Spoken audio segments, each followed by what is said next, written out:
Carl Jung disait qu'on ne trouve pas Dieu par un excès de paroles, mais par l'écoute qui naît du silence profond de l'âme.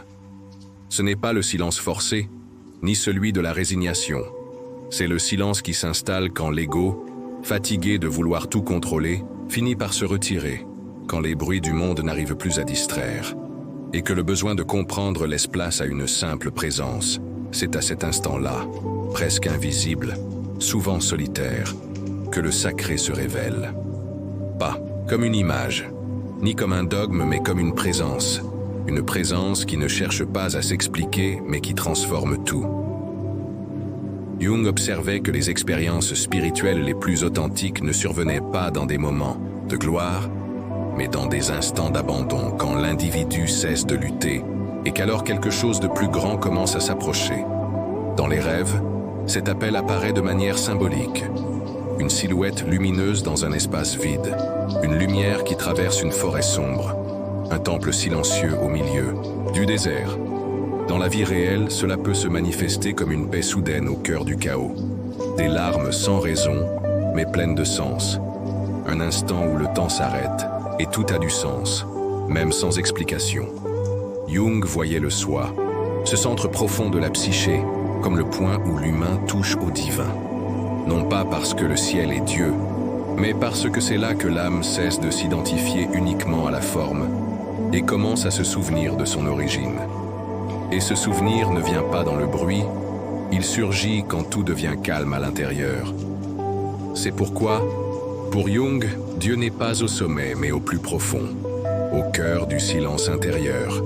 Peut-être que vous l'avez déjà ressenti, pas comme une croyance, mais comme quelque chose qui s'impose doucement, de manière irréversible, comme une présence qui a toujours été là, attendant simplement que vous soyez là aussi. Carl Jung disait que chaque être humain porte en lui, consciemment ou inconsciemment, une image intérieure de Dieu. Mais cette image n'est pas Dieu. C'est un reflet symbolique, une construction psychique, un miroir des expériences émotionnelles les plus profondes. Dès l'enfance, cette image commence à se former. Elle se modèle à travers les relations avec les figures d'autorité, l'environnement spirituel dans lequel on grandit, la manière dont on a vécu l'amour et la douleur dans les premières années. C'est pourquoi, pour Jung, quand quelqu'un dit « Dieu est comme ça », en réalité il parle de son propre état intérieur. Si le Dieu intérieur est juge, distant, impatient, c'est peut-être le reflet d'une expérience émotionnelle dominante. S'il est miséricordieux, accueillant, silencieux, c'est qu'il y a peut-être eu de la place pour l'amour et l'écoute. Dans les rêves, cette image apparaît symboliquement. Un roi sévère, une mère lumineuse, une figure encapuchonnée qui observe à distance, un être sans visage mais chargé de présence. Jung disait que l'inconscient projette sur le symbole de Dieu tout ce que la conscience ne comprend pas encore pleinement. C'est pourquoi l'image que nous portons de Dieu est un reflet dynamique, un portrait en mouvement de notre propre parcours. Et la bonne nouvelle, cette image peut évoluer. Au fil de la maturité, de la souffrance, de l'éveil, de l'accueil, le Dieu qui se reflète en nous change aussi. Le sacré cesse alors d'être un surveillant et devient un mystère qui accompagne. Il n'est plus une menace mais un refuge. Il cesse d'être distant et devient intime. Jung ne voulait pas remplacer la foi. Il voulait l'approfondir. Il souhaitait que chaque être humain puisse faire le chemin de retour vers sa propre image de Dieu et se demander si cette image a encore du sens ou s'il est temps de la faire évoluer. Parce que tant que l'image est simplement héritée, elle peut nous limiter. Mais quand elle est vécue, questionnée et intégrée, elle libère. Et peut-être qu'à cet instant même, vous commencez à réaliser que votre idée de Dieu a tout à voir avec ce que votre âme cherche encore à découvrir en elle. Carl Jung disait que Dieu ne parle pas en phrases, il se manifeste par des symboles. Parce que le symbole est le pont entre le visible et l'éternel, entre la forme et le mystère, entre l'ego et le soi. Jung voyait le symbole comme le langage naturel de l'âme. Il croyait que chaque fois que l'inconscient voulait révéler quelque chose de profond, quelque chose que l'esprit ne pouvait pas encore comprendre de manière rationnelle, il le faisait à travers des images, des formes, des archétypes. Dieu, alors, ne serait pas une définition, mais une expérience symbolique, une présence qui se manifeste dans les rêves, les intuitions, les rencontres, les pertes, et même dans les silences. Dans les rêves, le sacré apparaît symboliquement comme une lumière sans source, un cercle lumineux dans le ciel, une figure qui ne se présente pas comme Dieu, mais qui inspire respect et paix. Dans la vie réelle, il existe aussi des symboles qui ouvrent des portails vers le sacré, le regard de quelqu'un dans un moment difficile, un lieu qui transmet la paix sans qu'on sache pourquoi, un geste simple, mais chargé de sens. Jung disait que la psyché est naturellement religieuse, non pas au sens institutionnel du terme, mais dans le sens de chercher à se reconnecter à quelque chose de plus grand. Et le symbole est ce lien, ce qui nous relie à l'invisible, ce qui révèle ce qui ne peut être dit, ce qui traduit ce que l'âme sait déjà, mais que l'ego ne comprend pas encore. C'est pourquoi essayer de capturer Dieu avec des mots est toujours limitant. Mais le vivre à travers le symbole, c'est s'ouvrir au mystère avec humilité. Et dans cette rencontre symbolique, quelque chose se passe. On ne repart pas avec des réponses. On repart avec du silence. Mais un silence fertile, celui dans lequel l'âme n'a plus besoin de s'expliquer, parce qu'elle s'est enfin reconnue comme faisant partie du tout. Et peut-être est-ce là que le symbole agit. Il offre un espace au sacré pour respirer en nous, sans avoir besoin de notre autorisation. Carl Jung disait que beaucoup ne trouvent Dieu qu'au moment où tout ce en quoi ils croyaient s'effondre. Pas par faiblesse, mais parce que l'effondrement ouvre un espace. Quand l'ego perd le contrôle, quand les plans échouent, quand le sol disparaît sous nos pieds, quelque chose en nous se brise. Et dans cette fissure, le sacré entre. Pas comme une réponse immédiate, mais comme une présence. Comme un silence dense, qui paradoxalement réconforte. Jung observait cela chez beaucoup de ses patients. Des personnes qui, face à la souffrance, à la perte, à une crise de sens, ressentaient quelque chose qu'elles n'avaient jamais ressenti auparavant. Ce n'était pas une croyance, c'était un appel. Comme si l'âme disait « Tu es arrivé au bout du chemin que ton ego savait suivre. Maintenant, c'est une autre route. » Dans les rêves, ce tournant apparaît comme une chute qui se termine en lumière, un temple caché sous les décombres, un désert qui commence à fleurir après l'abandon. Dans la vie concrète, cette rencontre peut survenir sous la forme de larmes inexpliquées, un moment de reddition totale où l'on ne peut que dire « je ne sais plus ». Un silence si profond qu'il semble venir d'un autre plan. Jung disait que ce point de bascule n'est pas une destruction, c'est un recommencement. C'est le moment où l'ego s'incline et où le soi commence à émerger. Le sacré, alors, ne vient pas de l'extérieur, il s'éveille de l'intérieur. C'est comme si Dieu avait toujours attendu que vous arrêtiez de courir, de vouloir tout contrôler, de résister. Et quand cela arrive, ce qui se présente n'est pas une réponse, mais une paix. Une paix qui n'efface pas la douleur, mais qui murmure « Tu n'es pas seul ». Peut-être est-ce pour cela que tant de transformations profondes commencent par une chute, parce que c'est tout en bas que l'âme apprend à écouter ce que le vacarme de la vie l'avait empêché d'entendre. Et ce qu'elle entend n'est pas une explication, c'est une présence qui dit « J'ai toujours été là, attendant que tu te taises ». Carl Jung disait que le soi est la totalité de l'âme.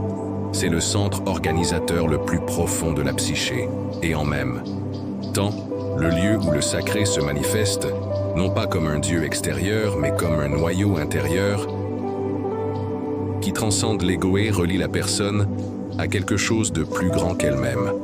Le soi ne s'impose pas. Il se révèle quand l'ego se lasse de vouloir tout diriger, quand il y a abandon. Écoute, silence.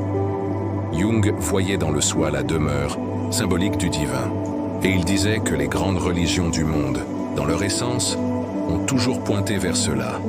Dieu est en vous, non pas comme une idée, mais comme une présence vivante, réelle, expérimentable.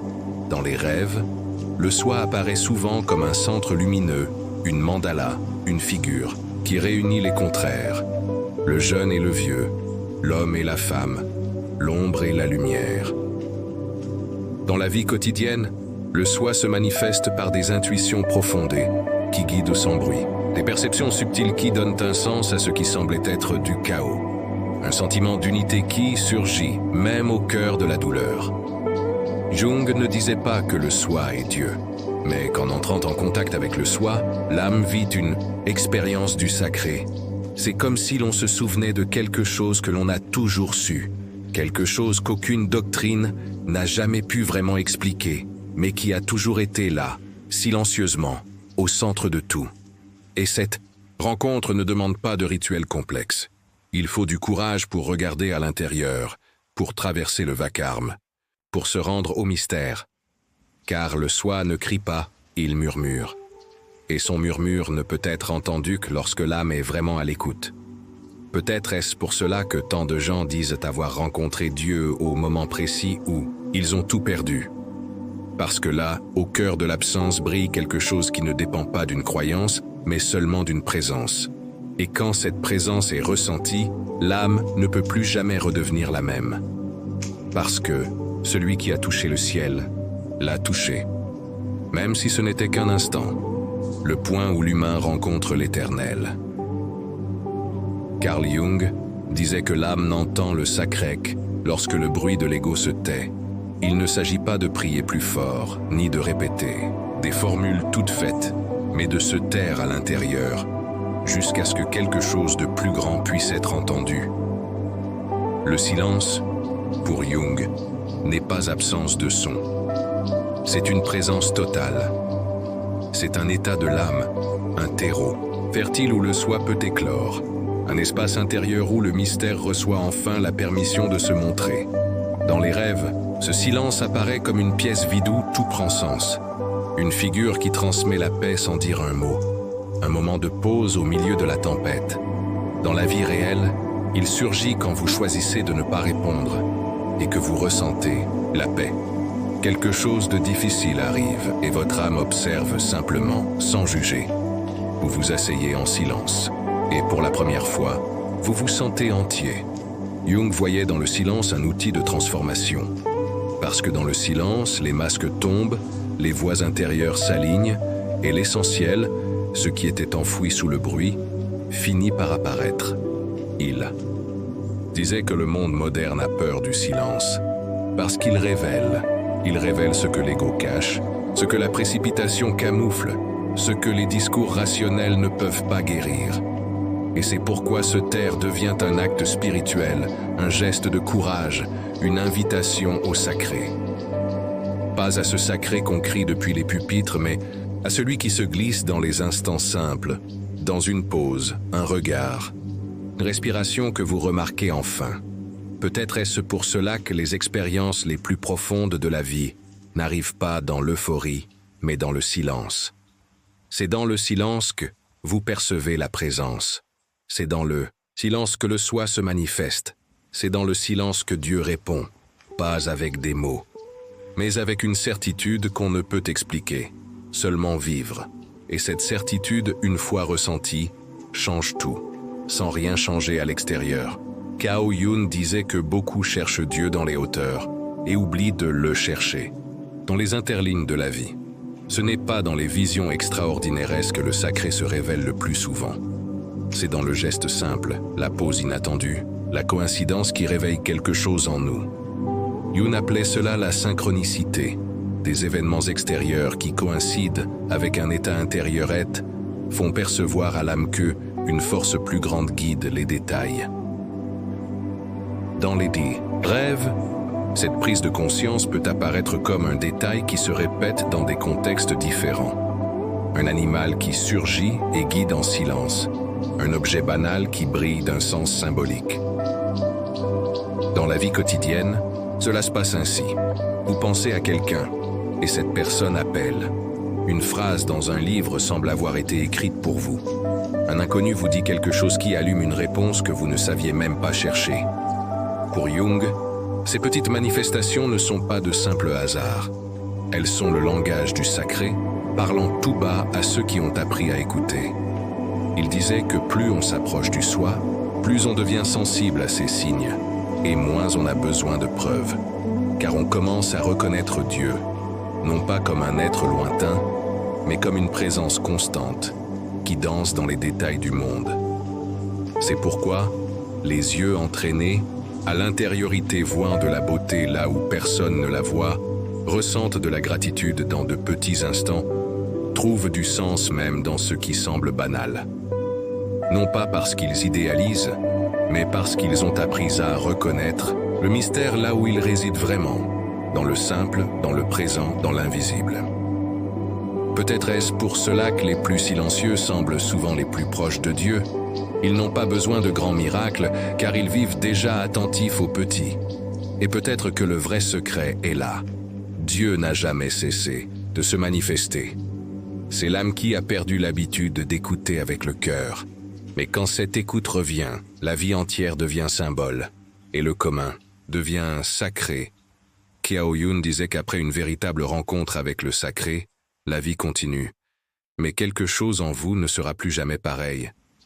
Ce n'est pas le monde qui change, c'est votre manière d'y marcher. Le rythme ralentit. Les exigences perdent de leur poids. Le regard devient plus sensible. Après que l'âme a entendu le sacré, elle n'a plus besoin de courir après les réponses, car elle apprend à faire confiance aux questions. Elle n'a plus besoin de garanties extérieures, car elle sent qu'il y a quelque chose de plus grand qui guide chaque chose, même quand elle ne comprend pas les raisons.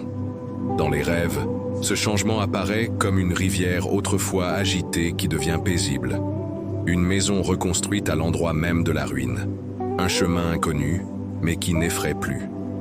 Dans la vie réelle, cela se traduit par des gestes comme accepter ce qu'on ne peut changer, non par résignation, mais par abandon confiant. Garder le silence dans une discussion, non par faiblesse, mais par lucidité. Choisir ce qui est vrai, même si ce n'est pas le plus facile. Jung disait que le vrai signe qu'une âme a touché le sacré, c'est la sérénité silencieuse qu'elle commence à porter. Ce n'est pas de l'indifférence, c'est de l'enracinement, de la présence. C'est savoir qu'on n'est plus seul, même quand il n'y a personne autour. Cette rencontre avec le divin réorganise la valeur des choses. Ce qui semblait essentiel perd de l'importance. Ce qui était invisible devient lumineux. Ce qui était urgent devient pause. On commence à vivre avec plus de sens, même sans devoir l'expliquer. Et le plus beau, c'est que cette transformation n'exige aucun effort. Elle s'installe comme une bougie qu'on allume dans une pièce sombre, sans hâte, sans bruit, mais qui change toute l'atmosphère. C'est peut-être pour cela que, pour Jung, la rencontre avec le soi, avec Dieu en soi, est le début de la véritable individuation. Car il ne s'agit plus de chercher à l'extérieur, mais d'écouter ce qui habitait déjà en silence, attendant d'être reconnu. Et vivre à partir de cette écoute, c'est de vivre avec révérence, même dans les petites choses, même dans le chaos, même dans l'ordinaire, parce que celui qui a touché le sacré commence à vivre avec l'âme éveillée. Cao Jung disait que la rencontre avec le sacré réorganise non seulement l'âme, mais aussi la manière dont elle se relie au monde. Car lorsque quelqu'un reconnaît Dieu en lui, il n'a plus besoin de combler le vide chez les autres. Le manque diminue, l'attente perd de sa force. Le désir de contrôle cède la place à l'acceptation. Et l'amour commence à naître d'un lieu plus entier, plus silencieux, plus vrai.